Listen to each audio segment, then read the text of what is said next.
ഇവിടെ ഞങ്ങളുടെ സമയം പാഴാക്കാതെ പോയേ. അവന്റെ കുപ്പായോ അവനും.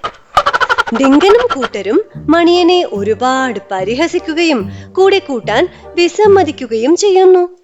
എന്നാൽ മണിയൻ കാട് കാണാനുള്ള മോഹത്തിൽ അവരറിയാതെ അവരുടെ പാത പിന്തുടരുന്നു. എവിടെ വല്ലതും തിന്നിട്ട് നാളുകളായി. അപ്പോൾ അവന്റെ കാട് കാണാനുള്ള ഒരു മോഹം. ശബ്ദമുണ്ടാക്കാതെ നടക്കും. പോകുന്ന വഴിയിൽ കാട്ടുരാജാവിന്റെ ഗന്ധം മണിയൻ തിരിച്ചറിയുന്നു. കൂട്ടുകാരെ, ഒന്ന് നിക്കണേ. നമ്മളെ തേടി ഒരു അപകടം മണക്കുന്നു. എനിക്ക് കാട്ടുരാജാവിന്റെ ഗന്ധം വരുന്നു. ആരാടാ നിന്റെ കൂട്ടുകാര്? എടാ, ഞങ്ങളുടെ പുറകിൽ തന്നെ വരായിരുന്നു അല്ലേ? ഇതൊരു ശല്യമായല്ലോ.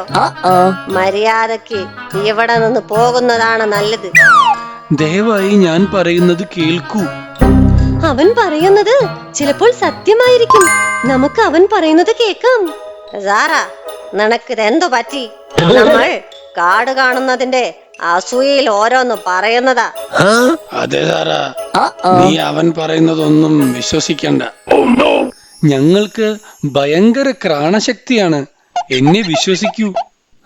ഇത്രയും കാലമായി കാട്ടിലുള്ള ഞങ്ങൾക്കില്ലാത്ത എന്ത് കഴിവാണ് നിനക്കുള്ളത്? അതെ, വേഗം സ്ഥലം വിട്ടോ.